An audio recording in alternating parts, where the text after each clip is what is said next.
Beleza. Amém, amados. Glória a Deus. Vamos orar então? A gente dá início à nossa aula. Paizinho, te louvamos, te agradecemos, Pai, por mais esse dia. Muito obrigado, Senhor Deus, por estarmos aqui na tua presença, Pai, juntos, como família, Senhor, como filhos, como teu povo, Pai, para te buscarmos mais uma vez.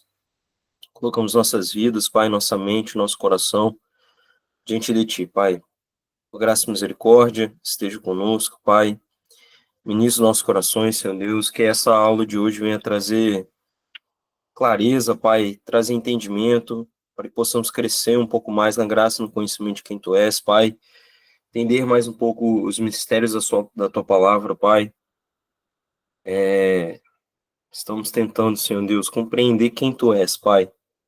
Sabemos que a nossa mente é pequena, não cabe, Pai, mas nós recebemos a mente de Cristo, por isso nós clamamos, Senhor, por misericórdia, nos usa, fala aos nossos corações, Senhor, usa a minha boca em particular, como instrumento em tuas mãos, Pai, por graça e misericórdia, é que eu te peço, Senhor, e conduza as nossas mentes a Ti, Senhor Deus, que o Senhor venha estar no controle, Senhor, dessa aula, que o Senhor venha estar com cada um dos meus irmãos, Senhor Deus, cada casa, em cada família, Pai, que está aqui presente, em nome de Jesus, Senhor, que não sejam apenas informações, que não sejam apenas textos jogados, Pai, mas que seja algo realmente que venha edificar a nossa fé, venha edificar a nossa vida, Senhor, para que possamos realmente crescer, Senhor, como corpo, como família, como igreja, como os filhos amados de Ti, Senhor Deus. Em nome de Jesus que eu te peço, e que o Senhor tenha um controle absoluto, Senhor, de cada momento dessa aula. Pai, esteja aqui conosco, que não haja nenhum problema técnico, mas que tudo ocorra bem, e que tudo que o Senhor tem preparado para nós nessa noite possamos alcançar, Pai. É que eu te peço e te louvo assim no nome santo do Senhor Jesus. Amém. Amém, amados? Glória a Deus. Vocês estão bem? Amém, glória a Deus. Amém. Glória a Deus.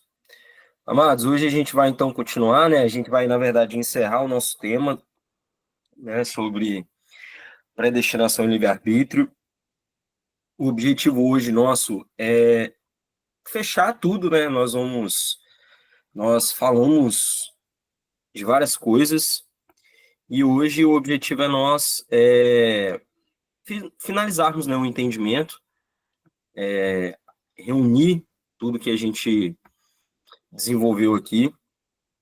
E aí, amados, peço a participação de vocês, né? Lembrando que eu só estou como um intermediador, mas sei que todos têm a contribuir. Então, qualquer dúvida, qualquer complemento, vocês fiquem à vontade, pode mandar aí no chat também, né? Que a ideia aqui não é ser um monólogo, né? É nós juntos desenvolvermos o conhecimento, né? Conhecimento de Cristo. Então, amados, a gente vem nessa pegada, né? Sobre esse tema. Lá na nossa primeira aula nós levantamos, né?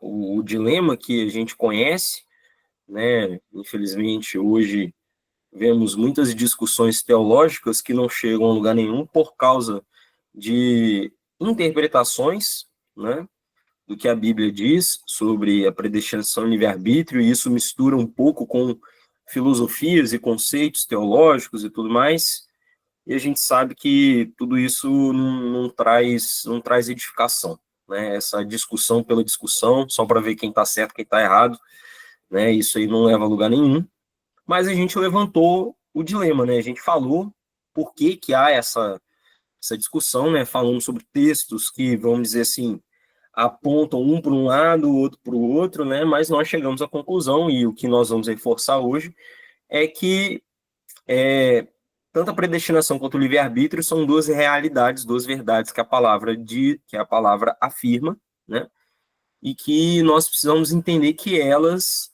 coexistem, né, elas não são opostas entre si, mas elas são complementares, né, elas, de alguma forma, trabalham juntas, né, isso que a gente vem tentando desenvolver nessas aulas. E hoje, né? A ideia é a gente, de forma definitiva, apresentar isso, né? Depois falamos um pouco mais sobre a soberania de Deus, falamos sobre o livre-arbítrio, né? Mais sobre o livre-arbítrio na aula passada, e hoje, né, a ideia é nós tentarmos trazer uma harmonia mais completa sobre essas duas verdades da palavra, meus amados. Então, não é uma coisa ou outra, são as duas coisas. É livre-arbítrio e é predestinação. Nós somos livres e Deus é soberano, simultaneamente, né? E a gente vive essa realidade. Mesmo que para nossa mente, às vezes, fica algo confuso, né? Algo não tão simples de entender racionalmente, mas a gente sabe que pela fé isso é verdade, né? E aí eu vou trazer um resumão da última aula, no final da aula passada, porque a gente vai dar continuidade justamente em cima daquilo que a gente falou na aula passada, né? Então nós apresentamos, né? Nós falamos na aula passada que é isso, desde a fundação do mundo somos realmente livres para escolher, né? Nós temos o direito de escolha, né? Deus não nos privou de realmente tomarmos nossas escolhas, somos livres para seguirmos as nossas vontades, né? Então não somos marionetes na mão de Deus, né? Não somos escravos de uma tirania divina, né? Que isso seria até uma contradição da ideia do próprio caráter de Deus, né? Sendo Deus ele amor, sendo ele justo e sendo ele livre, né? Porque ele nos chamou para a liberdade, não faria sentido nós sermos escravos de uma tirania divina, né? Então Deus ele não luta com o seu caráter, né? Então isso quer dizer que nós somos realmente livres para tomarmos nossas decisões, né? Então não somos máquinas pré-programadas, mas Deus nos deu essa liberdade. É isso que nós falamos na aula passada, né? E o Senhor ele sempre coloca diante de nós o bem e o mal, né? A bênção e a maldição, a vida e a morte. Cabe a nós escolhermos, né? E só que, obviamente, a gente falou, né, que por causa do pecado, né, a nossa vontade passou a ser tendenciosa para o mal, né? Algo interno, né, que é mais forte do que nós, nos impulsiona para o mal e não escolhermos a Deus. Por isso, há uma necessidade da soberania de Deus intervir, né? É necessário que Deus, de forma externa a nós, né, se apresente e se revele. Esse é o ponto. Só que qual que é o problema, né, que a gente já falou que muitos calvinistas, né, vamos dizer assim, apresentam como se essa intervenção de Deus fosse ele escolhendo por nós, ou seja, tipo assim, você não tem o que fazer, você está ali seguindo um caminho absoluto, né, e ele escolheu obrigatoriamente uns para a vida e outros para a morte, e isso é um problema, né, que nós falamos na aula passada, nós apresentamos que Deus, ele é soberano, ele realmente escolhe, mas a escolha dele é, não é injusta, né? Ele, sendo justo, ele faz uma escolha que leva, sim, em consideração as nossas escolhas, né? E Deus, ele sempre interviu, ou seja, ele sempre lutou por nós, né? Então, Deus sempre se revelou, ele sempre teve suas testemunhas, mesmo que essas testemunhas não sejam necessariamente humanos, porque lá em Romanos nós lemos, né, que a própria natureza ela testemunha de quem Deus é. Nós vemos também que a própria consciência humana, né, Deus colocou dentro de cada ser humano o desejo pela eternidade. Então a consciência humana ela aponta para um Deus criador, e a natureza também aponta para um Deus criador, e por isso que Romanos afirma que nenhum homem é indesculpável diante de Deus. E além disso, Deus sempre deixou seus representantes aqui na Terra, né? Desde lá de Melquisedeque, lá atrás, né? Sete, Enos, né? E dando continuidade a isso com Abraão, com o povo de Israel e hoje em dia com a igreja, né? Então, hoje esse testemunho, né? E a manifestação de Deus para com o homem, ela é muito clara, tá? E aí, diante disso, nós vemos a ação de Deus. diante das nossas escolhas, nós vemos uma ação divina correspondente àquilo que nós escolhemos também, né? Então, vimos que Deus ele é justo e ele recompensa e julga cada um de acordo com os nossos atos, ou seja, conforme nós fazemos. E o grande problema, amados, e o grande dilema é porque nós vivemos numa realidade temporal, ou seja, uma sucessão e sequência de atos ou de eventos, né? E para Deus isso não é uma realidade. Deus é atemporal. Para ele, até quem apresenta muito bem esse conceito é São Tomás de Aquino, né? Santo Agostinho, perdão. Ele, ele apresenta que para Deus o passado, o presente e o futuro são uma simultaneidade eterna para ele. Isso foge um pouco da nossa cabeça, né? Porque nós estamos presos a essa realidade temporal, com essa sucessão de fatos e acontecimentos. Mas para Deus, tudo que foi, tudo que é, tudo que será, para ele sempre é. Então, da mesma forma que ele já escolheu, que ele já predestinou, isso levou em consideração os nossos atos, que nesse momento para ele é agora também. Isso é um pouco complexo, obviamente que é muito complexo, né? Mas então a intervenção divina e a forma como Deus age desde a eternidade, para ele é o agora. Por isso que as nossas escolhas nesse momento são levadas em consideração. Como nós apresentamos, como nós falamos, né? Para Deus como que é?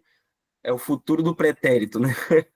Então é algo que para nós acontecerá, para ele já aconteceu, está acontecendo agora e acontecerá novamente, ou seja, a decisão dele, né, a soberania dele, a ação dele, desde a eternidade, também é resultado do agora que nós estamos escolhendo, tá?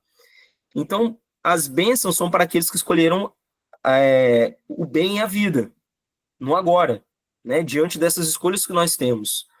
E a maldição é para aqueles que escolheram o mal. Então, da mesma forma, isso é levado em consideração diante de Deus, né? Então Deus, desde a criação, como nós falamos, ele luta pelo homem. Há uma intervenção real de Deus nas nossas vidas. Mas, ou seja, alguns escolhem, outros não escolhem a Deus. Então, diante dessas escolhas, Deus atua com sua soberania baseada na escolha humana. É isso que a gente estava querendo apresentar e nós falamos isso na aula passada, né? Então, o caminho de cada decisão humana, ou seja, a soberania, a predestinação de Deus, já está traçado desde a fundação do mundo. Só que quem decide o caminho que vai ser tomado somos nós. Então, vemos aqui simultaneamente a ação soberana de Deus e a livre escolha humana. E aí a gente entrou no texto polêmico, e por isso que eu quis começar por aqui, amado, só relembrando tudo que a gente falou, porque a continuidade da nossa aula é justamente nos textos polêmicos, né?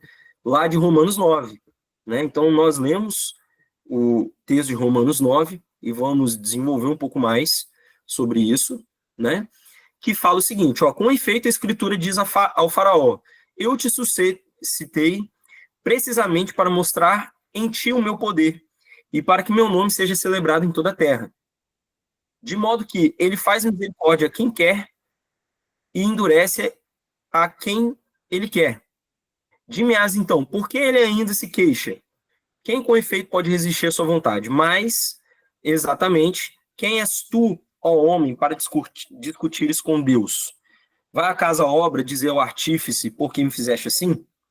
O oleiro não pode formar da sua massa, seja um utensílio para uso nobre, né, ou seja, vaso para honra, seja outro para uso vil, ou desonra, né, que são outras versões. Ora, se Deus, querendo manifestar sua ira e tornar conhecido seu poder, suportou com muita longanimidade os vasos da ira, prontos para a perdição, a fim de que fosse conhecida a riqueza da sua glória para com os vasos de misericórdia preparados para a glória. Então, amados, nós lemos esse texto, como nós falamos ao passado, ela, num primeiro momento, parece claramente que é uma escolha de Deus desenfreada, né? Um vem para cá, outro vai para lá, e sem levar nada em consideração, né? Só que aí, como nós mostramos, a gente não pode ler o texto solto, a gente precisa entender esse texto, né? E aqui tem vários elementos. Então, para entender bem esse texto, a gente não pode deixar de ler Jeremias 18, porque está falando da vontade do oleiro, né? O oleiro não pode formar da massa, né, seja para uso nobre, seja para uso vil, ou seja, da forma que ele quer. Só que como ele quer? Essa é a pergunta que a gente precisa entender, né? E é o que a gente vai tentar desenvolver um pouco mais hoje, né? E aí, quando a gente vai lá para Jeremias 18, de 3 a 12, fala justamente do oleiro, né? Então, Deus chama o Jeremias, né, para ir lá na casa do oleiro ver, né? E Jeremias vê, ó, ele fez novamente um outro vaso como pareceu bem aos olhos do oleiro. Ou seja, de acordo com a vontade soberana de Deus, de acordo com a vontade do oleiro, né? Todos nós estamos na mão de Deus. Ele é soberano. Tudo é dele, por ele, para ele. Ponto. Não há o que fazer, amados. Todos nós estamos diante da mão de Deus. Só que, olha só, Deus faz conosco conforme a sua vontade soberana, mas olha só como que o oleiro se porta, né? Ele fala assim, ó, então a palavra de Yahvé me foi dirigida nestes termos, não posso eu agir convosco como este oleiro, ó casa de Israel, oráculo de Yahvé, né? Ele falando para Jeremias. Eis que como argila na mão de oleiro, assim sereis vós na minha mão, ó casa de Israel. Ora, eu falo sobre a nação ou contra um reino para arrancar, para arrasar, para destruir. Mas se esta nação, ou seja, o oleiro está levando em consideração o comportamento da nação, né? E aí observem, está falando de uma nação, isso vai ser importante para nós, ó. Se esta nação contra quem eu falei se converter de sua perversidade, então me arrependo do mal que eu jurara fazer-lhe. Então, há uma ação divina diante do comportamento humano para fazer conforme a vontade dele. Então, a ação soberana é de acordo com a vontade de Deus, soberana, mas que leva em consideração a ação dos indivíduos, daquilo que está na mão dele. Ora, eu falo sobre uma nação ou um reino para construir e para plantar, mas se ele faz mal aos meus olhos, não escutando a minha voz, então eu me arrependo do bem que prometer fazer-lhe. Então, amados, isso quer dizer que Deus, ele tem todos em suas mãos, mas ele sonda os corações, ele conhece cada um de nós, ele conhece as intenções, ele conhece aqueles que se arrependem ou não. E diante de um possível arrependimento ou não, ele desfaz o vaso e faz um novo vaso. Ele transformou um vaso de desonra em um vaso de honra. Amém, amados? Glória a Deus. Esses dois textos ficaram claros para todos desde a aula passada? Ou não? Algum ponto a ser acrescentado?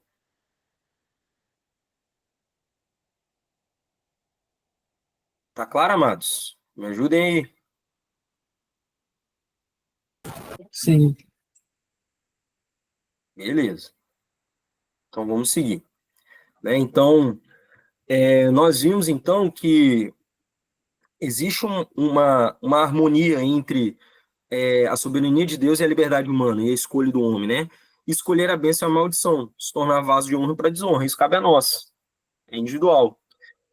E aí os que escolhem a bênção são preparados para a honra, né? São eleitos, predestinados a Cristo, né? E aí, como nós falamos na segunda aula, a predestinação está falando de Cristo. A predestinação é de Cristo. Só que aqueles que aceitam a Cristo se tornam corpo dele e são encaminhados, né, para a predestinação de Cristo, né? Então a gente vai falar um pouco mais sobre isso, porque todos os textos, amados, todos os textos que nós estamos falando, não estão falando de um indivíduo específico, está falando de povos, está falando de povo, dois povos muito claros diante de Deus. Cabe ao indivíduo fazer parte ou não desses povos. E o destino, a predestinação dos povos está estabelecido por Deus. Tá?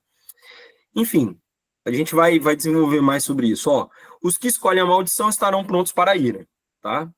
Porém, Deus é longânimo e aguarda com paciência que estes se arrependam. E aí nós apresentamos vários textos que falam como Deus ele aguarda pacientemente que todos cheguem ao arrependimento. Essa é a vontade dele individual. É o telema dele para nós. Só que esse telema de Deus só se cumpre se nós escolhermos. Porém, o bolema de Deus para os povos que nós estamos falando, isso não se altera, tá? Mas Deus, ele aguarda com paciência o arrependimento do homem. Essa é a longanimidade. E isso Deus oportunizou a todos. Todos tiveram oportunidade de arrependimento, tá? Ou seja, todos tiveram oportunidade de serem transformados em vasos de desonra para vasos de honra. E a gente vai falar mais sobre isso hoje. Então, Deus, ele pode transformar o vaso. E aí o pastor sempre fala, né? Há um plano para aqueles que estão fora do plano. Por isso que Deus aguarda e com paciência para que ele possa realizar isso nos nossos corações de acordo com aquilo que nós nos posicionamos diante dele, né? Então ele aguarda com paciência. E aí, como nós falamos, o bolema de Deus, ele não se altera. O propósito absoluto em Cristo, ele não vai mudar. Ele não vai mudar. O resultado final, a gente já sabe. Porém, o telema de Deus para o homem é responsabilidade humana. Porque Deus quer que todos se salvem. Mas isso depende do homem, né? Então, a própria ideia de liberdade que Deus deu, do livre-arbítrio, ela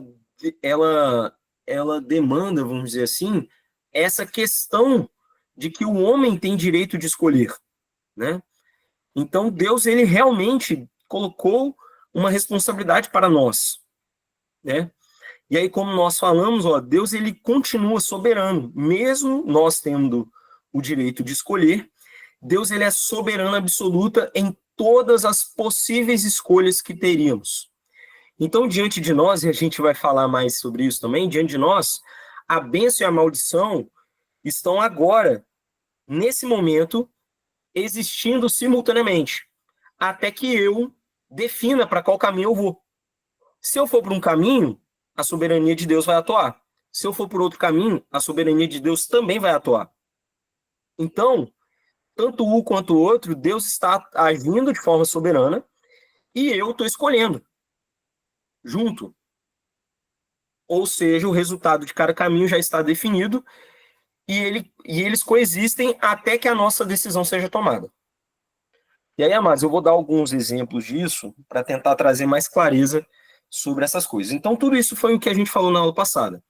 Só que observe, o apóstolo Paulo, ele dá o exemplo de Faraó. E é por isso que a gente precisa pegar e entender o porquê que o apóstolo Paulo está usando Faraó como exemplo, né? Então, a gente precisa ir lá ver o que a palavra está falando sobre o Faraó. E aí, amados, eu peguei o texto de Êxodo 9, 34 a 35 e de 10, 1 a 2, para eu mostrar para vocês, né? Para nós vermos na palavra que a própria palavra mostra que as duas coisas estão trabalhando em conjunto. A soberania de Deus e a escolha humana. As duas coisas estão juntas. Uma não anula a outra, mas uma complementa a outra, né? Então, olha só. Lá no versículo 9, no capítulo 9, a partir do versículo 34, fala o seguinte, ó. Tendo visto Faraó que cessaram as chuvas, as pedras e os trovões, tornou a pecar e endureceu seu coração. Então, amados, isso aqui é a ação de Faraó. Tornou a pecar e endureceu seu coração. Tornou seu coração pesado, né? A palavra endureceu aí é no sentido de peso. Ele tornou seu coração duro, né? Ele e os seus oficiais. E assim Faraó, de coração endurecido. Então, ó, observem, nós estamos olhando para Faraó. E o coração dele está endurecido. Não deixou ir os filhos de Israel, como o Senhor tinha dito a Moisés. Disse o Senhor a Moisés, vai ter com Faraó, pois lhe endureceu o coração. E aí nós vemos aqui que quem endureceu o coração de Faraó foi Deus. Mas e aí? Foi Deus ou foi Faraó? Os dois, amados. Deus endureceu e Faraó endureceu seu coração. Os dois textos estão deixando claro as duas coisas. Ó. Tornou a pecar. Então isso é uma ação de Faraó. Só que isso também é resultado de um endurecimento que Deus colocou no coração dele. E o coração de seus oficiais, para que eu faça estes meus sinais por meio deles, e para que contes aos filhos e aos filhos de teus filhos, como zombei dos egípcios, e quantos prodígios fiz no meio deles, e para que saibais que eu sou o Senhor. E aí, amados, nós vemos aqui um propósito de Deus, um objetivo claro de Deus diante dessas circunstâncias, né? Mas eu acho interessante esse texto mostrar como a ação divina está em concordância com a escolha humana. Uma está retroalimentando a outra, vamos dizer assim, né? E aí, amados, nós vimos na aula passada muito desse sentido que a gente está falando, né? De que Deus age, o homem responde. E aí Deus age de novo e o homem responde. Então, é uma coisa que um alimenta o outro. Só que a gente precisa ir um pouco mais fundo, que olha só, a gente precisa ver que coração é esse. E aí, amados, a partir do capítulo 3 até o capítulo 14 de Êxodo, nós vemos vários textos que estão tratando desse coração, coração de Faraó. E aí, se a gente lê devagar, lê com calma, a gente vai conseguir perceber algumas coisas interessantes aqui. Então, olha só, primeiramente, o coração de Faraó já era endurecido. Já era endurecido antes de Deus começar a agir no coração dele. Então, olha só, Êxodo 3, 19 a 20 fala, eu sei, porém, ó, observem, soberano de Deus, Deus já sabia como que era o coração de Faraó. Ó, eu sei, porém, que o rei do Egito não vos deixará ir se não for obrigado por mão forte. Ou seja, é necessária uma ação divina, né? Portanto, estenderei a mão e ferirei o Egito com todos os meus prodígios que farei no meio dele. Depois vos deixará ir. Então, amados, observem que a ação de Deus é com um objetivo, né? Então, inicialmente, nós vemos aqui que Faraó ele já tinha um coração perverso, afastado de Deus, duro, né? E que Deus precisava agir, né? E aí, observe o versículo, o próximo texto. Ó, disse o Senhor a Moisés, quando voltares ao Egito, vê que faças diante de Faraó todos os milagres que te hei posto na mão, mas eu lhe endurecerei o coração para que não deixe ir o povo.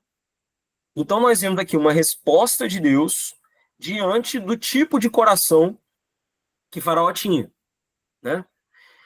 E aí, que coração é esse, amados? Por que o coração dele era assim? Observem o capítulo 5, que fala o seguinte, ó, respondeu Faraó, quem é o Senhor para que eu lhe ouça? Ou a voz e deixe ir a Israel? Não conheço o Senhor, não, nem tampouco deixarei ir a Israel.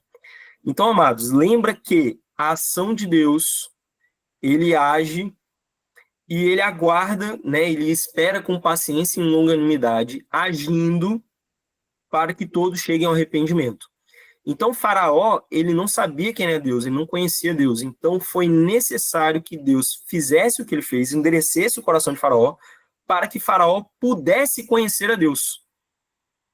Então, essa ação, amados, de endurecer e se revelar, como a gente vai ver em outros textos, é para que o próprio Faraó pudesse se despertar e olhar para Deus verdadeiramente e pudesse ter oportunidade de arrependimento.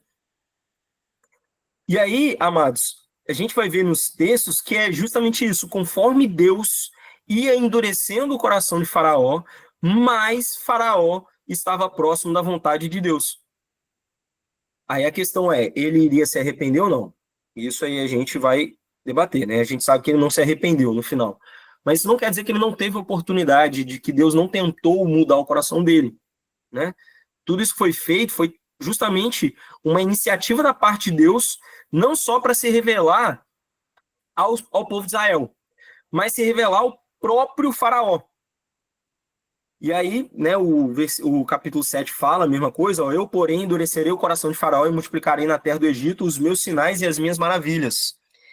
Todavia, aí observem, a ação de Faraó. O coração de Faraó se endureceu e não os ouviu, como o Senhor tinha dito.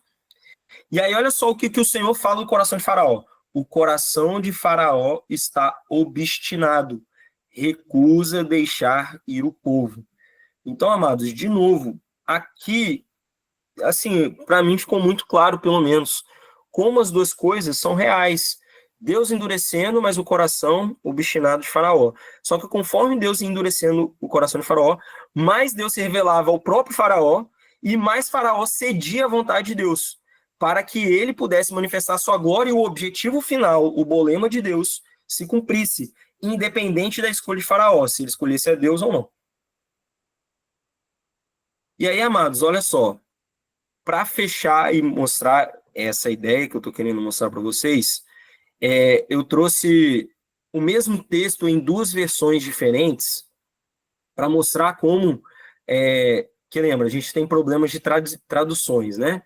Então, mas observe como os dois textos, problemas assim, né, amados? Assim, as palavras são difíceis de traduzir, e aí dois textos vão ter a mesma ideia, mas elas vão apresentar detalhes importantes do que o Senhor está fazendo no coração de Faraó. Então, olha só, quando a gente vai lá em Êxodo 9, 12 a 16, essa aqui é a versão do King James, tá? A versão King James. E o Senhor endureceu o coração de Faraó, e ele não os ouviu, como o Senhor havia dito a Moisés. Isso a gente já leu também. E o Senhor disse a Moisés: levanta-te de manhã cedo e coloca-te diante de Faraó e diz a ele: assim diz o Senhor Deus dos Hebreus, deixa o meu povo ir para que me sirva, porque desta vez enviarei todas as minhas pragas sobre o teu coração. Então, observe, amados, um dos alvos era o próprio Faraó, era o coração de Faraó, para que Faraó pudesse conhecer a Deus, ó. E sobre os teus servos e sobre o teu povo, para que saibais que não há ninguém como eu em toda a terra. Ou seja, Deus oportunizando Faraó. Portanto, agora estenderei a minha mão, para que eu fira a ti e a teu povo com peste, e tu serás cortado da terra. Aí, amados, essa versão, ela traz nesse sentido, ó, essa parte aqui que está diferente, ó. Porquanto agora estenderei minha mão para que eu fira a ti e ao teu povo com pestes, e tu serás cortado da terra. Essa tradução aqui, nessa parte, não está tão boa. Todas as outras versões, elas trazem uma tradução um pouco melhor. Que observem lá embaixo, ó, na outra versão. Essa versão aqui de baixo é a versão da Bíblia de Jerusalém, tá? Mas ela também é muito similar à versão da João Ferreira de Almeida também, né? Que são muito parecidas essa segunda parte. Então fala, ó, de fato, perdão, ó, pois dessa vez, aqui embaixo, amados, ó, pois dessa vez enviarei todas as minhas pragas contra ti. Então, esse contra ti, observem que está falando que o alvo é o próprio Faraó, mas no sentido de atingir o coração dele. Ó, contra os teus servos e contra o teu povo, para que saibais que não há ninguém semelhante a mim em toda a terra. De fato, se eu já tivesse estendido a mão para ferir a ti e o teu povo com peste, terias desaparecido da terra. Ou seja, o objetivo de Deus não era matar Faraó, mas era se revelar a ele. Ó, e aí ele fala, então foi precisamente por isso que te conservei de pé.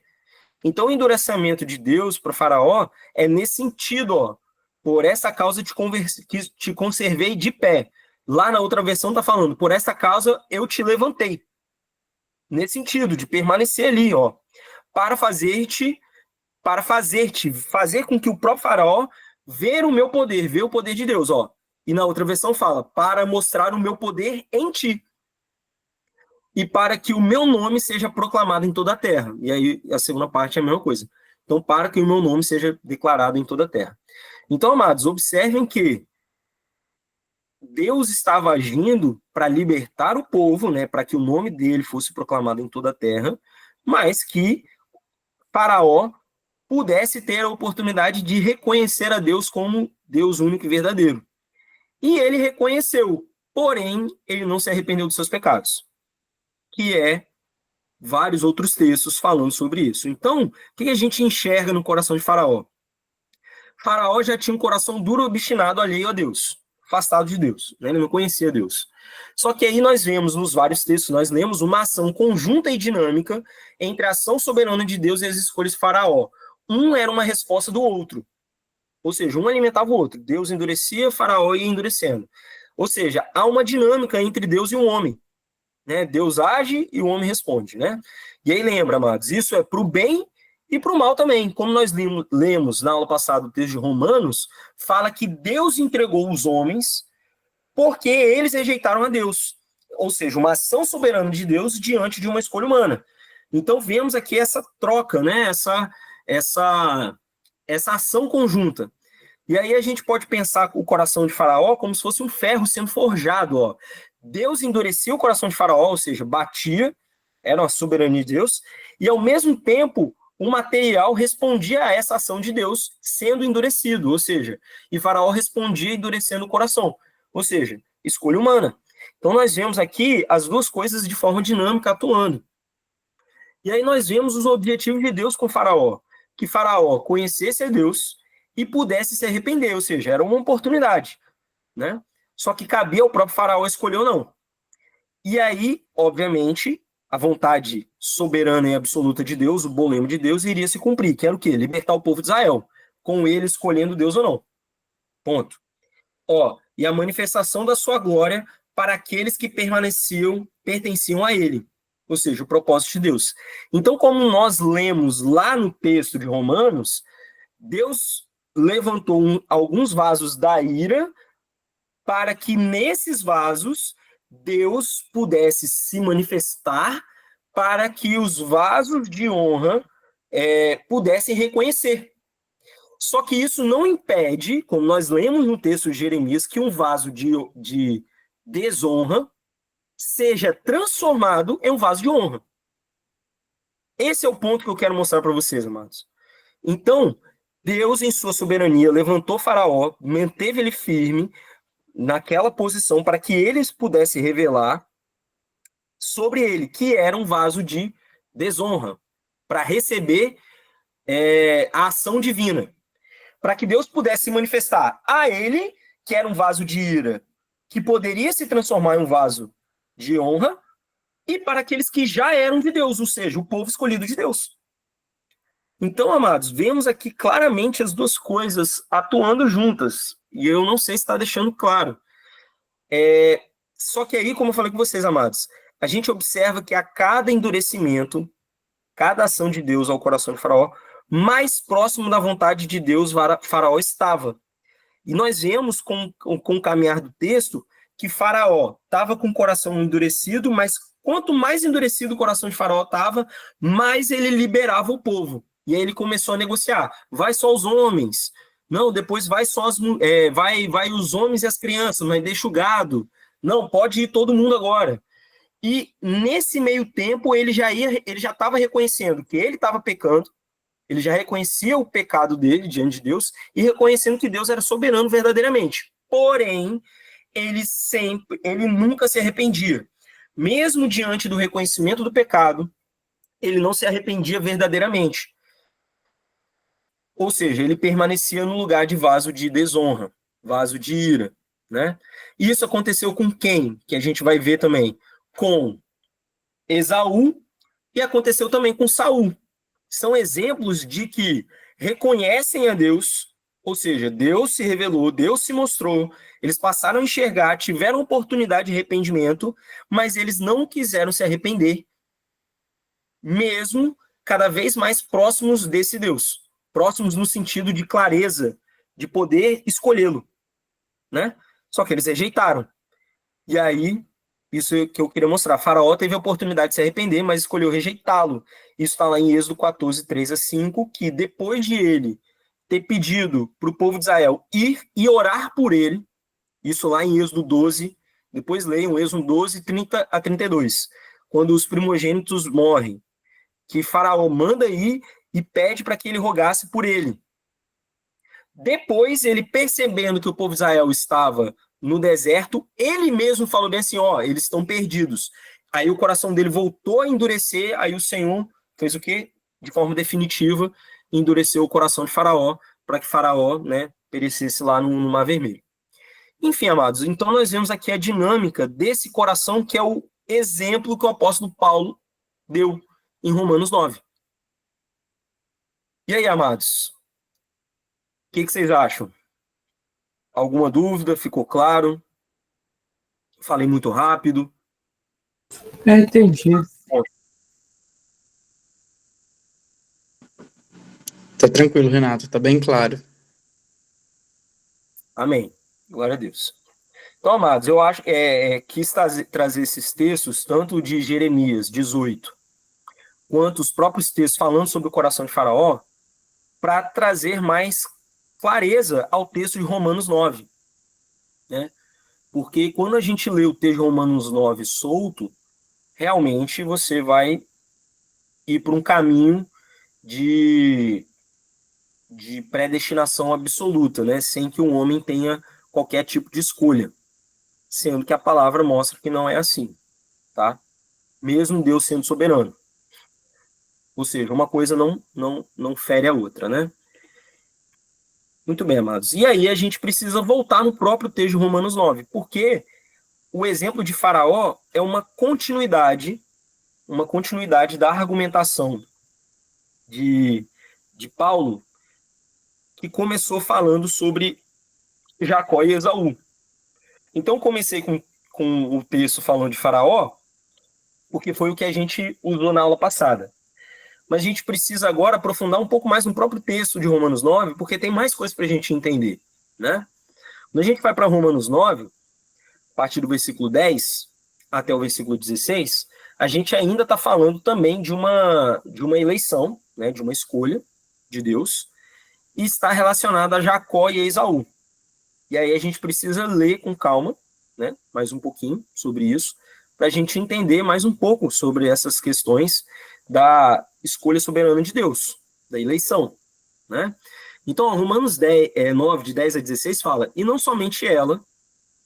ela somente, mas também Rebeca, ao conceber de um só, Isaque, nosso pai, e ainda não eram os gêmeos nascidos, nem tinham praticado bem ou mal, para que o propósito de Deus quanto à eleição prevalecesse não por obras, mas por aquele que chama. Já fora dito a ela, o mais velho será servo do mais moço. Como está escrito, amei a Jacó, porém me aborreci de Esaú. Que diremos, pois? A injustiça da parte de Deus? De modo nenhum. Pois ele diz a Moisés, terei misericórdia de quem me aprouver ter misericórdia, e compadecer-me-ei de quem me aprouver ter compaixão. Assim, pois, não depende de quem quer ou de quem corre, mas de usar Deus a sua misericórdia. Amém. Glória a Deus. Amados, de novo, é muito claro a soberania de Deus agindo aqui. O propósito de Deus quanto à eleição não depende das obras. Então, amados, a gente já falou sobre isso e é fato, né? Tudo é por graça. Tudo é graça de Deus. Eu não tenho mérito, e aqui a ideia do apóstolo Paulo é justamente mostrar isso. Esaú e Jacó não tinham mérito, tinham feito nem bem nem mal, mas a eleição de Deus foi conforme o propósito, conforme a sua soberania, a sua vontade. Amém? Só que aí, amados, a gente precisa entender algumas coisas aqui. Primeiro de tudo, o que o apóstolo Paulo está falando? Ele está falando do indivíduo ou ele está falando de um povo? Observe que o texto lá de Jeremias que nós lemos, lá do vaso, está falando de povo, né? Está falando de povos, né? E aqui, amados, novamente está falando sobre povos. Está falando Esaú no sentido dos edomitas e Jacó no sentido de Israel, tá? E aí, amados, isso fica muito mais claro quando a gente vai ver a referência de Esaú, de Paulo, em relação aos textos que ele mesmo cita do Antigo Testamento. Então fala, ó, o mais velho será servo do mais novo. Isso é Paulo citando Gênesis 25, 23. A gente vai ler. E fala, amei Jacó, porém me aborreci de Esaú, é apóstolo Paulo citando Malaquias 1, 2 a 3. Vamos ler esses textos, amados. Então, olha só. Gênesis 25, 23 fala, respondeu-lhe o Senhor, 2 nações há no teu ventre, 2 povos nascidos de ti se dividirão. um povo será mais forte que o outro, e o mais velho servirá ao mais moço. Então, amados, está falando de povos, está falando de povos. Quando a gente vai ler lá de Jacó e Esaú, Esaú não serviu a Jacó, pessoa. Esaú, pessoa, não serviu a Jacó, pessoa. Mas o povo de Esaú, os edomitas, serviram ao povo de Jacó, Israel. Foram submissos. É isso que a palavra está falando. E Malaquias está reforçando mais ainda isso. Ó. Malaquias de 1 a 3. Sentença pronunciada pelo Senhor contra Israel. Contra Israel, indivíduo? Não, contra Israel, povo. Conjunto de pessoas. Né? Por intermédio de Malaquias. Eu vos tenho amado, diz o Senhor, mas vós dizeis, em que nos tem amado? Não foi Esaú, irmão de Jacó? Disse o Senhor, todavia amei a Jacó, porém aborreci a Esaú. E fiz dos seus montes, então observe, amados, está falando de Esaú, montes, os edomitas. E fiz dos seus montes uma assolação e dei a sua herança aos chacais do deserto. E aí, amados, quando a gente vai lá em Hebreus 11, 20 a 21, e aí a gente começa a entender mais a relação do indivíduo com os seus povos, observe que Hebreus 11, 20 a 21 fala, pela fé, igualmente, Isaac abençoou a Jacó e a Esaú. Aqui está falando de indivíduos. Né? Então, Jacó e Esaú foram abençoados por Isaac. Porém, o filho da promessa, aquele que recebeu a linhagem, que é o que o apóstolo Paulo está argumentando em Romanos 9, foi Jacó. Então, Jacó foi escolhido para que Jesus viesse. Isso quer dizer que automaticamente Esaú foi rejeitado, no sentido de rejeitado para ir para o inferno? Não, amados. Esaú teve a sua oportunidade. É isso que eu quero mostrar para vocês. Porque é o seguinte, entre Gênesis 25 e Malaquias 1, há mais de 1000 anos. Então, os edomitas, o povo de Esaú, os descendentes de Esaú, tiveram a oportunidade de se arrepender e se voltar para o Senhor. Mas eles não o quiseram. E aí observem que a continuação do texto de Hebreus está falando que o único que permaneceu na fé foi Jacó. Então o texto começa falando que Isaac abençoou Jacó e Esaú, né? E a questão da predestinação é a predestinação que eu falei para vocês, de Cristo. Então Jacó que foi escolhido para que Cristo viesse. Ponto. Soberania de Deus. Isso quer dizer que Esaú necessariamente foi descartado automaticamente? Esse é o ponto. Não é porque que um foi escolhido, quer dizer que o outro automaticamente foi rejeitado.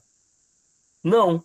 Esaú teve a oportunidade de se ajuntar a Jacó como povo, submisso a Jacó, a Israel, mas não o fez, ou seja, rejeitou o próprio povo de Israel e rejeitou a Deus. E desta forma, Deus aborreceu Esaú.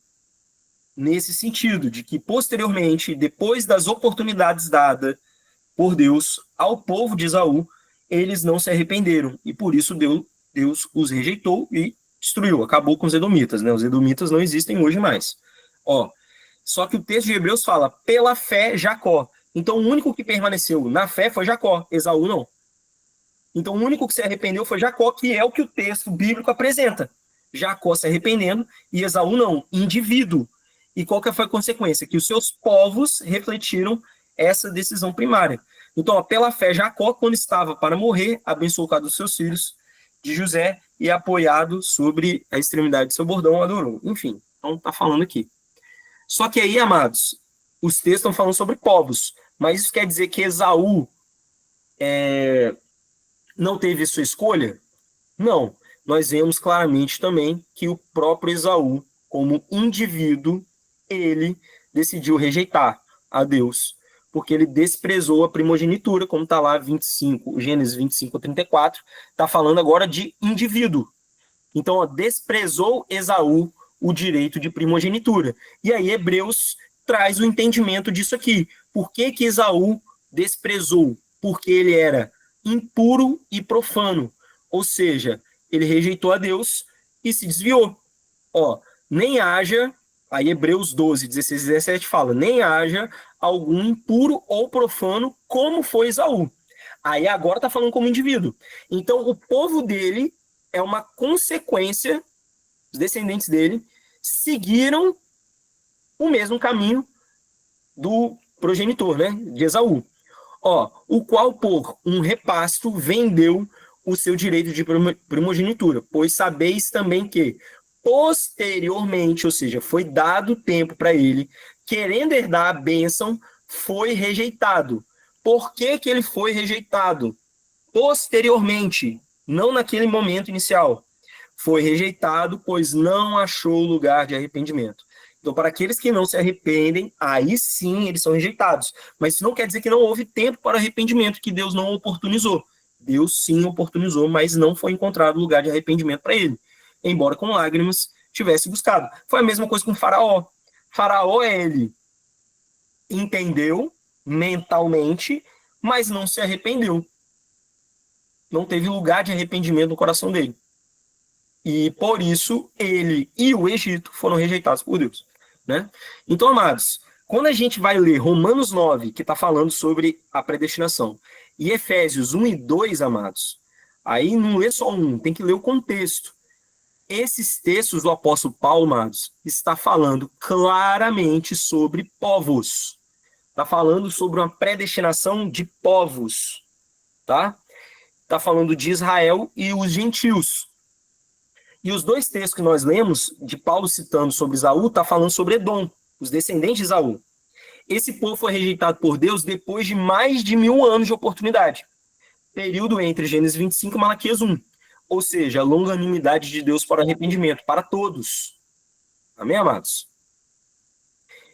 E aí os edomitas rejeitaram a Deus, assim como Esaú rejeitou a sua primogenitura. Então, o povo foi um reflexo do seu progenitor, né?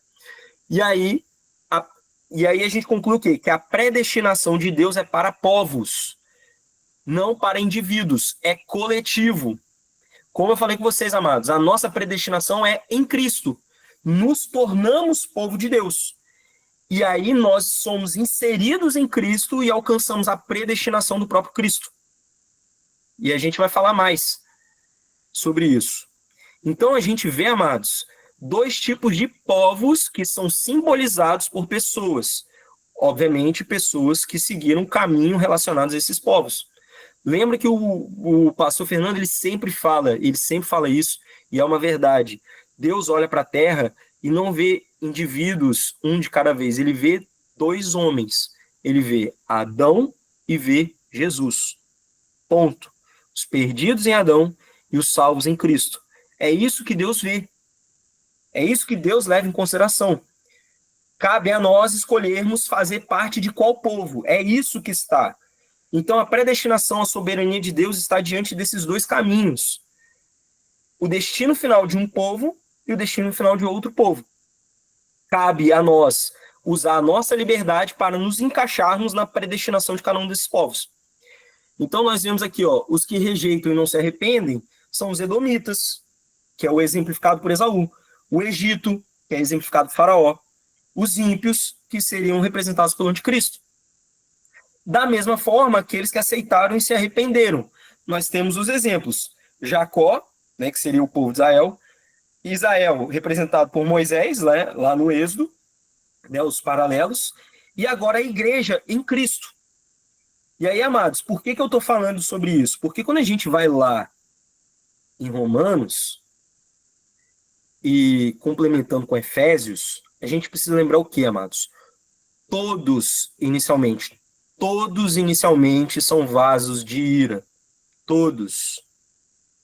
E aí Deus, a partir do arrependimento, transforma, como está lá em Jeremias 18, vasos que seriam destinados à ira para vasos de honra, para receber a predestinação em Cristo. Então, amados, isso é maravilhoso a gente entender. Então, ó, Romanos 3, 9 a 12 eu já falei, né? A gente já falou várias vezes, né? que Paulo ele conclui. Falou Romanos 1 e Romanos 2. Ele está falando sobre os gentios e sobre os judeus. Está falando da raça humana toda. Ele chegou e concluiu: temos demonstrado que todos, tanto judeus como gregos, estão debaixo do pecado. Não há justo, não há um sequer, não há quem busque a Deus. Todos se extraviaram e a uns se fizeram inúteis. Aí quando a gente vai lá em Efésios 2, que é a continuação de Efésios 1, lembrando que Efésios 1 está falando sobre a predestinação, que tantos argumentam, mas tem que lembrar da continuação. Quando a continuação de Efésios 2 fala, olha só o que o texto fala. Ele nos deu vida, estando vós mortos nos vossos delitos e pecados. Que é o texto de Romanos. Todo mundo era vaso de ira, nos quais andastes outrora, segundo o curso deste mundo, segundo o príncipe da potestade do ar, do espírito que agora atua nos filhos da desobediência, entre os quais também todos nós andávamos outrora. E aí observa, nós, ele está botando no plural, ele está botando todo mundo no mesmo barco. Segundo as inclinações da nossa carne, fazendo a vontade da carne e dos pensamentos. E éramos, por natureza, filhos da ira, como também os demais. Todo mundo, mesma condição. Porém, Deus age com sua misericórdia, longanimidade, para que todos tenham a oportunidade de se converter. Porque Deus quer que todos se salvem. E aí observe, Efésios 2, a continuação do texto vai falar: mas Deus, sendo rico em misericórdia, por causa do grande amor com que nos amou, estando nós mortos, nós que amados, todos nós, mortos em delitos, nos deu vida juntamente com Cristo. Pela graça sois salvos. Então, amados, a soberania de Deus, que o apóstolo Paulo quer apresentar, é para enfatizar o amor e a graça de Deus por nós, que leva em consideração a nossa escolha. Então, ó, pela graça sois salvos. Isso, amados, é amor de Deus, é soberania de Deus. E juntamente com ele nos ressuscitou e nos fez assentar nos lugares celestiais em Cristo Jesus. De novo, como eu falei, é em Cristo, é a predestinação de Cristo, não nossa, para mostrar nos séculos vindouros a suprema riqueza da sua graça em bondade para conosco em Cristo Jesus. Em Cristo Jesus. E aí ele fala, porque pela graça sois salvos, mediante a fé. Isto não vem de vós, é dom de Deus, não de obras para que ninguém se glorie. Então, amados, lógico e claramente a palavra de Deus mostra, se Deus não intervir, não é possível que o homem se chegue a Deus. Isso vem da parte de Deus, mas que é consequência, sim, da resposta humana. Ou seja, Deus leva em consideração as nossas escolhas para nos escolher e nos predestinar. Então, de novo, as coisas estão juntas, coexistem. E aí ele fala, pois somos feitura dele, criados em Cristo Jesus para as boas obras, as quais de antemão preparou para os que andássemos nela. E aí observem, amados, de novo a palavra antemão, que está lá em Efésios 1. Deus preparou antecipadamente para aqueles que vão fazer parte do povo dele. Aqueles que estão em Cristo, para as boas obras. Porque somos povo dele agora, né? E aí, amados, a continuação do texto é para deixar claro aquilo que eu estava falando para vocês da questão dos povos. Olha só, Efésios 2, 11 a 14 fala, portanto, lembrai-vos de que outrora vós, gentios na carne, chamados incircuncisos por aqueles que se intitulam circuncisos na carne, por mãos humanas, naquele tempo, estáveis sem Cristo, separados da comunidade de Israel, estranhos às alianças da promessa, não tendo esperança e sem Deus no mundo, ou seja, desligados do povo de Deus. Porém, agora fomos religados em Deus, em Cristo, ó. Mas agora, em Cristo Jesus, vós que antes estáveis longe, fostes aproximados pelo sangue de Cristo, porque ele é a nossa paz, a qual de ambos fez um. Então ele está falando que agora só há um povo de Deus, não dois, não é mais judeu e gentil. Quebrou-se em Cristo, o muro de separação foi desfeito, para que todos nós, em Cristo, pela graça, pela fé, mediante o arrependimento e a aceitação de Cristo, pudéssemos fazer parte do corpo de Cristo, povo de Deus, e assim viver a predestinação de salvos. daqueles que estão em Cristo e não mais em Adão. Então, como eu falei, né? Deus olha e só vê Cristo e Adão, né? Então, ó, todos estão em Adão, todos os que estão em Adão estão predestinados para a ira, vasos de desonra, como nós falamos. Essa é a condição inicial de todo homem. Amados, todos inicialmente são vasos de desonra. Igual Faraó, com o coração endurecido, alheios a Deus, afastados de Deus, todos. Todos estavam nessa condição. E aí Deus, com paciência, com oportunidade, né, suporta todos os vasos, todos esses vasos, para que se arrependam, para que aconteça o que aconteceu em Jeremias 18, para que esses vasos sejam desfeitos, assim como Deus fez com o próprio povo de Israel, que estava afastado de Deus, Deus desfez pela sua soberania e fez um novo vaso, o vaso de honra, que é o que está escrito em Romanos 9. Então, ó, pois ele deseja que todos sejam salvos. Então, os que se arrependem e aceitam a Cristo, Deus desfaz e os transforma em vasos de honra, destinados para a salvação, ou seja, ser filho de Deus em Cristo. Então, amados, observem que há 3 filhos aqui. 3 filhos. Inicialmente, todos em Adão, toda a humanidade, filhos da ira. Só que observem que o texto de Romanos fala sobre os filhos da desobediência. E o que é o filho da desobediência? Aquele que, por livre vontade, escolheu não obedecer ao chamado de Deus. Não se arrependeram. E observe que eles são chamados de filhos da desobediência, ou seja, que eles, com ação própria, escolheram permanecer nesse lugar. Então, os filhos da ira vão ter 2 caminhos. Ou eles se tornam filhos da desobediência, né? E aí o apóstolo João fala sobre os filhos da mentira, né? Aqueles que permanecem nesse lugar. E os filhos de Deus em Cristo, aqueles que aceitaram o chamado. Os filhos da desobediência estão predestinados à condenação. E os filhos de Deus estão predestinados à salvação. Cabe a nós escolhermos em qual vamos estar. Ou seja, soberania de Deus em relação aos caminhos. A predestinação final de cada povo. Povo de Deus ou povo inimigo de Deus. Filhos de Deus ou filhos da desobediência. 2 povos, claramente apresentados na palavra. E que o destino, a predestinação, está relacionada a esses povos, né? E não especificamente a indivíduos, né? Então, amados, que conclusão nós chegamos? Que a predestinação e o livre-arbítrio não são opostos, mas sim complementares, né? Isso desde lá da nossa primeira aula. A soberania de Deus e liberdade humana coexistem e interferem uma outra. De novo, para nós, dá a impressão de que não há caminho a ser escolhido porque é uma sucessão de eventos, porque nós estamos presos ao tempo. Mas, de novo, isso interfere sim para Deus, porque desde a eternidade, desde sempre, Deus tem todos os tempos de todas as pessoas simultâneas. Então, é escolha de Deus, baseado na escolha humana, que foi desde a eternidade predefinido, porque Deus, desde a sua eternidade, sabia e está vendo as nossas escolhas de agora, né? Então, e aí nós vemos as coisas caminhando, né? Então, amados, não há conflito nisso. É só questão de que nós estamos em perspectivas diferentes. A minha perspectiva humana presa ao tempo e a perspectiva de Deus que não está presa a isso, né? Por isso que as duas coisas coexistem, né? E aí, como nós falamos, e aí observem como as duas coisas vão intercambiar, né? Somos verdadeiramente livres para tomarmos nossas decisões, sim, mas como nós vimos, se não houver interferência de Deus, nós não vamos tomar essa escolha verdadeira.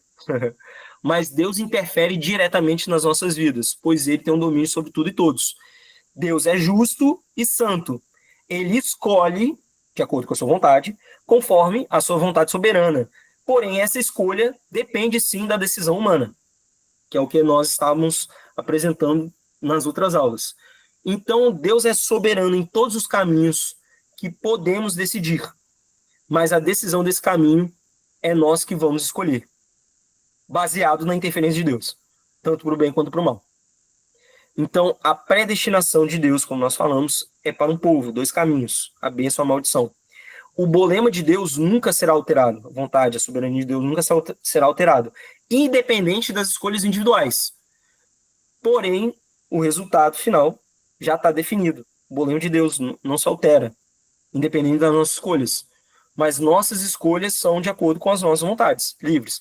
Ou seja, não é uma decisão prévia de Deus, as nossas escolhas. Nós escolhemos verdadeiramente, mas isso está de acordo com a soberania de Deus, né?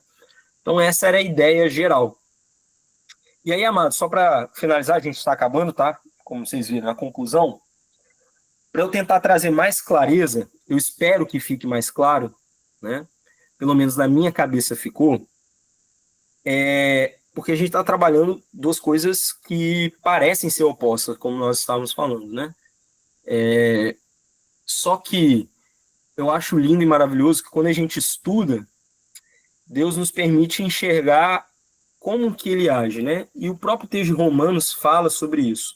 Então, para tentar, aí, amados, para tentar deixar mais claro ou tentar trazer clareza, eu queria trazer exemplos de que na própria natureza essas coisas acontecem, essas coisas no sentido de que duas coisas que parecem opostas, elas coexistem e elas trabalham juntas, tá? Assim como a predestinação e livre-arbítrio. Ou seja, eu vou trazer alguns paralelos entre que a gente enxerga na natureza e que são comprovadas hoje, para tentar deixar mais claro. Porque, Romanos 1:20 fala, né? Desde o princípio do mundo, né? Sendo percebidos, né? A divindade de Deus e o eterno poder, seu eterno poder, como também a sua própria divindade, claramente se reconhece, desde o princípio do mundo, sendo percebidos por meio das coisas que foram criadas. Então, amados, a natureza, ela também pode nos ajudar a tentar compreender algumas coisas de Deus, que é o que Jesus sempre fez, né? Jesus sempre fez parábolas, né? Ou seja, ele sempre fez paralelos com coisas da vida, do cotidiano, da natureza, né? Para tentar dar uma noção das coisas celestiais, né? Então, eu quis trazer coisas que eu estudo, que para mim ficou claro, para tentar trazer algum paralelo de clareza na nossa cabeça. Espero que fique mais claro, mas talvez não. Enfim, eu vou falar aqui só para mostrar para vocês. Então, olha só, amados, quando a gente vai estudar lá em física, ó a doideira, hein? Ó a doideira. Estou tentando trazer um paralelo com coisa de física para as coisas de Deus, para tentar deixar mais claro. E aí, amados, se não ficar mais claro, você ignora isso aqui, essa parte final, e ora a Deus para que tudo que nós vimos até agora traga clareza no seu coração, tá, amados? Mas olha só, amados, quando a gente vai estudar física, aparecem umas coisas meio malucas, parecido com essa coisa de predestinação e livre-arbítrio, né? Que parecem que são opostas, mas não são. São complementares. Lá em física, a gente estuda as partículas, lá em átomo, elétron, essas paradas assim, né? Luz. E aí, quando a gente vai estudar lá essas coisas, aparece um comportamento engraçado, que é o seguinte, que os físicos chamam de dualidade partícula-onda, que é o seguinte, essas coisas lá, minúsculas, que formam a matéria, as estruturas da natureza, elas têm simultaneamente duas naturezas que parecem completamente opostas, que parecem partícula e parecem onda. E aí, por que eu estou querendo dar esse exemplo? Porque, assim, pensa o seguinte, você tem as coisas lá que formam a matéria e elas têm duas naturezas distintas. A pergunta é, qual que se manifesta? Depende do experimento que você está fazendo. Ou seja, você está olhando lá um elétron, por exemplo, o elétron lá, não sei quem lembra lá das aulas de ciência, mas uma partícula qualquer, um átomo, você está olhando lá para essa partícula. Dependendo do experimento, ele vai se comportar como uma onda, igual a luz. E vai ter outro experimento que ele vai comportar como se fosse uma partícula, ou seja, como se fosse uma bolinha, né? Que conclusão a gente chega? Que é uma coisa ou é outra? As duas coisas. Depende do experimento. Então, amados, o que acontece? É predestinação ou é livre-arbítrio? Depende do momento. Tem momento que é predestinação de Deus, ação soberana de Deus, ou seja, você só vai aceitar Cristo se Deus falar com você. Só que em outro momento é você que aceita ele. Ou seja, depende do momento, uma coisa vai atuar e a outra coisa vai atuar. É uma coisa ou outra, as duas. Depende do momento. Tem momento que é soberania de Deus e tem momento que é ação humana. Era esse paralelo que eu queria trazer. Outro exemplo, a superposição de estados. O que é isso, Matos? Isso é a maluquice quântica. Alguém já deve ter ouvido falar de computador quântico, que vai revolucionar aí o mundo. Mas qual que é a ideia? Eles falam lá que nível quântico, bem lá, as coisas, elas apresentam o mesmo estado simultaneamente. Só para ficar mais claro, né? O computador hoje nosso, o computador normal, né? Ele passa corrente ou não passa. Ligado ou desligado. 0 ou 1, né? Essa coisa aí de computação. Ou seja, é uma coisa ou outra, certo? Lá no quântico, ou seja, lá na base da natureza, não é uma coisa ou outra, é uma coisa e outra simultaneamente. Olha que loucura. Não é que está desligado ou ligado, está ligado e desligado ao mesmo tempo. Então, como eu estava falando com vocês, o caminho do bem ou mal para o ser humano, ela está simultaneamente diante de nós. Só que o estado que vai prevalecer é depois da interferência do observador. Ou seja, inicialmente, lá nas partículas bem lá pequenininha, tá ligado e desligado ao mesmo tempo, tá? Isso eu estou tentando trazer de linguagem simples, tá, amados? Quem conhece isso aí já sabe melhor o que isso significa, né, Gabriel? Então, olha só. Lá na partícula tá ligado e desligado ao mesmo tempo, até que o observador mexa naquilo e aí vai ficar ligado ou desligado. Então, para nós, amados, é a mesma coisa. Enquanto nós não tomarmos a nossa decisão, o bem e o mal, o caminho dos dois, coexistem simultaneamente. Até que eu, observador, eu interfira, decida. Então, para Deus, as duas coisas estão existindo simultaneamente. Aí eu vou lá e defino. E aí eu vou seguir um caminho, bem ou mal. Escolha humana junto com a soberania de Deus. E aí, o mais maluco de todos, eu vou mostrar um videozinho rapidinho para a gente fechar, é um experimento de probabilidade que é o seguinte. Se a gente pegar várias bolinhas pequenininhas, e botar elas juntas e jogar aleatoriamente numa tábua, que eu vou mostrar aqui para vocês, teoricamente, cada bolinha vai seguir um caminho aleatório.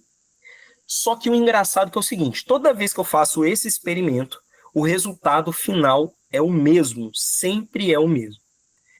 Então, ó, vou mostrar aqui o videozinho só para vocês verem, tá, amados? Ó, não sei se vai dar para ver direitinho, mas é o seguinte, ó, se vocês olharem lá em cima aqui, ó, tem um monte de bolinha. Tem um monte de bolinha. Pensa que cada bolinha dessa é um ser humano. Cada bolinha dessa é um ser humano, tá? O caminho que elas vão seguir aqui nessa tábua aqui, ó, aqui no meio, é aleatório. Ou seja, é no momento ali que vai escolhendo. Não é pré-determinado, é isso que eu quero dizer. O caminho das bolinhas não é fixo. Elas podem seguir os caminhos aleatórios aqui. Só que o legal do vídeo é o seguinte, toda vez que eu fizer esse experimento, o resultado final aqui embaixo sempre é o mesmo. Então, amados, esse experimento da natureza mostra que, mesmo escolhas aleatórias, ou seja, o livre-arbítrio do homem, ela sempre vai gerar o resultado final de Deus. Ou seja, o telema de Deus em harmonia com o bolema de Deus, a vontade soberana de Deus absoluta. Observe um experimento, espero que deem para enxergar aí, ó. Então, ó, ele vai pegar, vai virar isso aqui, ó, um monte de bolinha lá em cima, todas juntas. Aí elas vão descer aí, ó, aleatoriamente, o caminho delas aí, ó, aleatório. Aleatório, cada bolinha é cada ser humano, interagindo entre si, todas as bolinhas, todas juntas, interagindo, né? Cada um seguindo um caminho aleatório. Só que não sei se vocês observaram, ó, vou passar só mais uma vez. Lá no final, ó, lá no final já está até marcado. Lá no final, ó, o resultado, esse resultado final aqui, ó, que é essa barriga aqui embaixo, é sempre o mesmo. Toda vez que você fizer esse experimento, vai dar sempre a mesma coisa. Ou seja, liberdade humana e soberania de Deus simultâneas, coexistindo, e a própria natureza revela isso. E aí, amados, para a gente fechar, né, então, eu não posso deixar de falar um texto bíblico. Tudo isso, amados, que nós falamos, é para mostrar o seguinte: nós que fomos salvos, nós que fomos escolhidos por Deus, porque escolhemos a Ele, fomos predestinados a Cristo, tivemos a oportunidade de arrependimento. Isso é graça, amor de Deus, e nada supera isso. Mesmo não merecendo, mortos em nossos delitos, mortos nos nossos pecados, um dia o Senhor olhou para nós e nos escolheu, nos amou, nos chamou. E nós correspondemos a esse chamado, e fomos escolhidos por Ele, e fomos salvos. Então nós precisamos louvar diariamente por essa predestinação, que é baseado também nas nossas escolhas. Mas que Deus nos ama, Ele ama cada um de nós. E aqueles que ainda não foram salvos, né? Algum familiar nosso, amigo nosso, pessoas que nós amamos, Deus ainda está tentando e com longanimidade está aguardando que eles se arrependam. E eles terão a mesma oportunidade que todos nós, de se arrependerem e serem transformados em Cristo em novas criaturas, ou seja, serem transformados de vaso de ira para vaso de honra, escolhidos por Deus para alcançarem a eternidade. É isso que a gente precisa ter em mente. Ou seja, acredite na soberania de Deus, mas saiba que há tempo e oportunidade para que as pessoas aceitem a Ele. Ou seja, não deixe de evangelizar, não deixe de falar da palavra do Senhor, não ache que a vida de outras pessoas ou as nossas vidas são determinísticas absolutas, mas Deus, pela sua graça e misericórdia, oportuniza todos a serem salvos, incluindo aqueles que ainda não receberam. Mas eles terão tempo e oportunidade de aceitarem a Cristo, porque o Senhor deseja, ama e quer que eles se salvem também. Amém, amados? Glória a Deus. Essa palavra final, acho que é o que resume tudo que a gente falou. Deus continua no trono, soberano, absoluto. Devemos honrá-lo, adorá-lo e viver entendendo essa realidade, mas sabemos do que Deus nos deu livre escolha de escolhermos a Ele ou rejeitá-lo, que possamos escolher a Ele cada dia para que permaneçamos, né, nessa eleição, como o apóstolo Pedro fala, para que nós possamos confirmar a nossa eleição, né? É isso que o apóstolo Pedro fala. Precisamos diariamente escolher o Senhor. Amém, amados? Glória a Deus. Aleluia. Amém. E aí, alguma dúvida? Esse é o momento. Aleluia. Vi que o pessoal não aguentou essa parte final. É que eu precisava trazer, amados. Estava na minha cabeça. Espero que tenha sido proveitoso, mas eu vi que alguns não aguentaram. Comecei a falar de física, o pessoal correu. Mas era para tentar trazer um paralelo, só para deixar um exemplo mais. Tentar, né? Não sei se ficou claro, mas eu acho que valeu a tentativa. Amém, amados? Glória a Deus. Alguma dúvida? Alguma Glória a observação? Deus. É isso, amados. Deixa eu ver se tem alguma fala. Amém. O Alisson falou que amém. Glória a Deus. Gabriel, Vinícius, Laine, quer comentar alguma coisa? Érica, João, Amém. Alisson, Miriam, chamando todo mundo.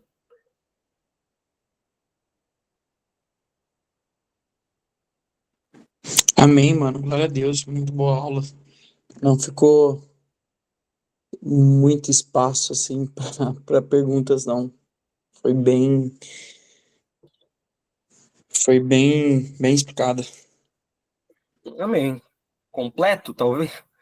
É porque eu acho que realmente eu trouxe muitos textos, né? Mas principalmente Romanos 9. Eu acho que o Romanos 9 é o texto mais brabo, né? Vamos dizer assim. E aí, por isso, essa aula eu foquei bastante nele. Sim. E a respeito se alguém ficou um pouco perdido em relação à física, com o videozinho já resolveu tudo, porque o videozinho ele top demais. É legal, né? Sim, sim. É, rapaz, É bem eu didático, gosto né? dessas Bem coisas. didático. Assim, eu não faço isso direto não, tá, amados? Só pra... Mas de vez em quando eu faço isso. Eu já fiz isso uma vez sobre... Quando eu falei do tabernáculo, né, falando sobre os materiais, ouro, prata e bronze, eu trouxe um negocinho de química lá para deixar legal o negócio. Mas lembrando, amados, isso aí é só o periférico, né? O que importa é a palavra, né? Tudo que a palavra falou.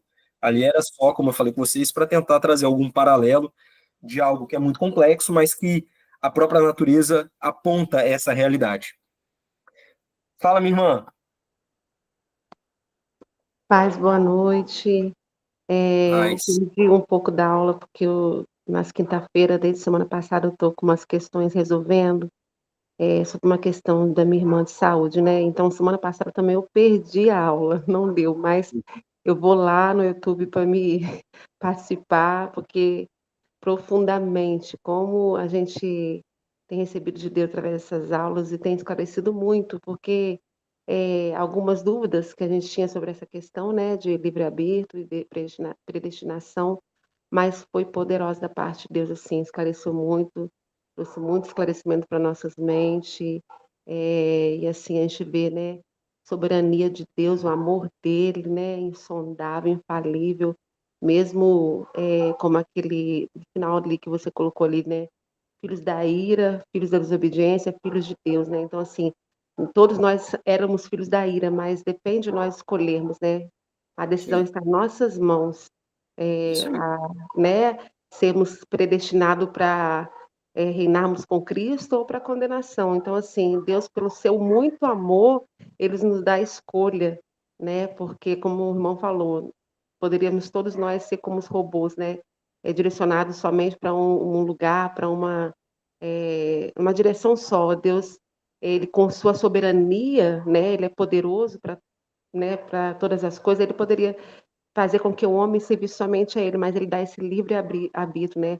Pelo seu amor. Então, assim, cabe a cada um de nós, né? E eu creio assim, muitos que estão lá fora, não têm essa visão, eu creio que né, com a sua escolha, reconhecendo a Cristo, né, serão chamados filhos de Deus. E eu vejo também que muitos que estão dentro, né, escolhem também, tem muitos que já estão dentro, mas escolhem também no final sair fora. Então, vai muito da escolha mesmo de cada um. A salvação é uma coisa muito, né, poderosa. É um presente de Deus, é um presente de Deus para todos nós. E assim, essa última aula aí da química foi muito legal, porque a gente agora tem hora que é como criança, né? Então, assim, ensina, né, através desses. Mostra verdadeiramente que é um só caminho, né? Uma É só isso aí. escolha. No final, tudo vai encaixa num só propósito, o propósito de Deus. Então, assim, foi maravilhoso, por mais que eu perdi um pouquinho, mas eu não tive tempo ainda de ir lá assistir a aula que eu perdi da semana passada, mas trouxe bastante esclarecimento e foi abençoada demais essas aulas aí, que Deus continua abençoando a vida do irmão aí, amém? Glória a Deus. Amém. Glória a Deus, Érica. Aleluia. Isso aí, minha irmã. É importante, eu acho que, como Cristo fala, né, a nossa salvação, o reino dele, né, é uma pérola de grande valor, né? É interessante que a pessoa lá perdeu, depois conseguiu encontrar, né? Mas eu acho que o que o apóstolo Paulo ele enfatiza a graça para a gente realmente valorizar o que nós recebemos, né?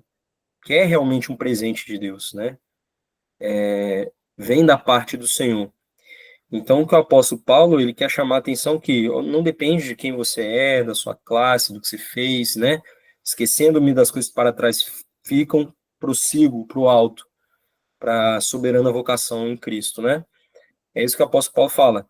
Só que é como o texto que eu citei de apóstolo Pedro, ele fala, a gente precisa confirmar essa salvação, né? Então a gente precisa realmente valorizar e viver atentos, né? Que é o que o apóstolo Paulo também chama atenção toda hora. Se não, amados, não teria necessidade de chamar atenção, né? Senão tá todo mundo certo, pô, fui salvo, é aquele papo, né? Fui salvo, acabou, não precisa fazer mais nada, tá tudo bem. E a ideia da palavra não é essa, né? Diante dessa tão grande salvação, a gente precisa agir, a gente precisa viver e escolher Deus cada dia, né? Ou seja, valorizar essa salvação tão grande que nós recebemos, né? E passar para frente isso, né? Que é nós encontramos a água, a fonte da água viva, achamos o pão que mata a fome, e isso deve ser compartilhado a todos, né? Então cabe a nós viver esse reino verdadeiramente. Eu vi aqui que a Laine fez um comentário, deixa eu ver aqui, um minutinho.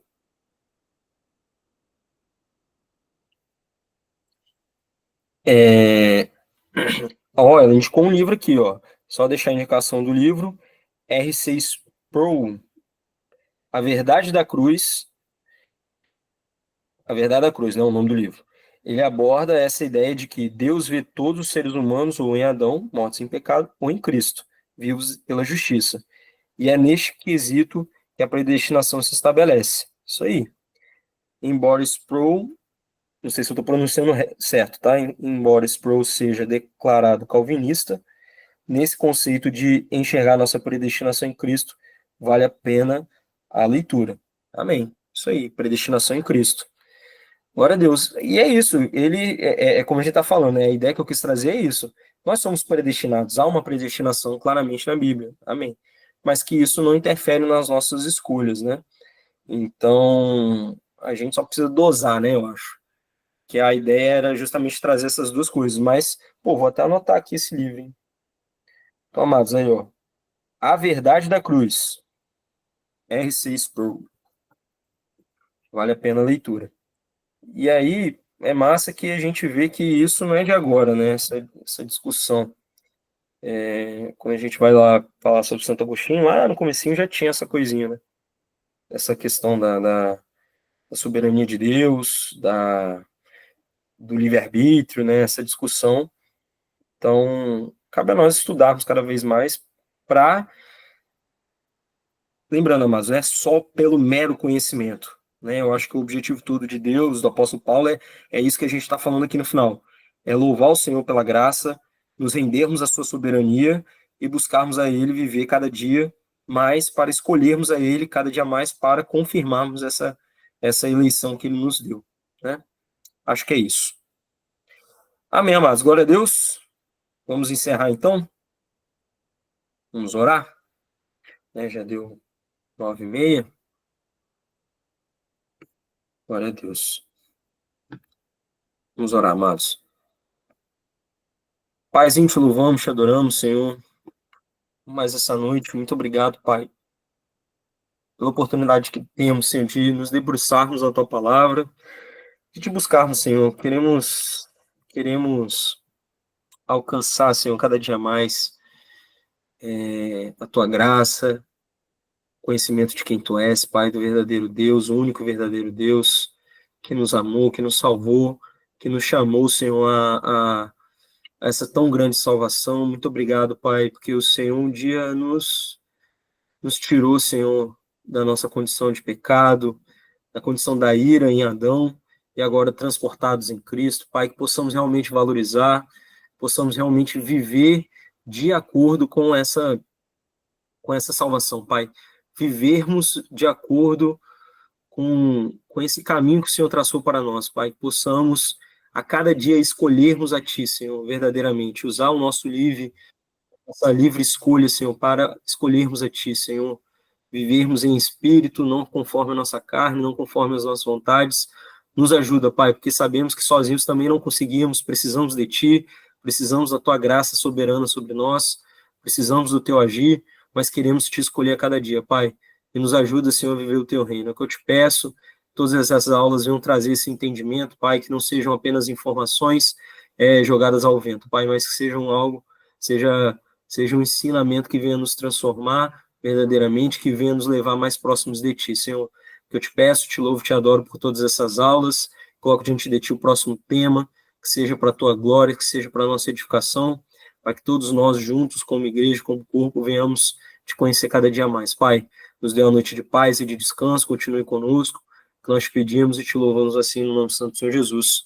Amém. Amém, amados. Glória a Deus. Amém, Deus glória a Deus. Boa noite, Deus abençoe os irmãos. Amém. Glória a Deus. na paz. Bom descanso.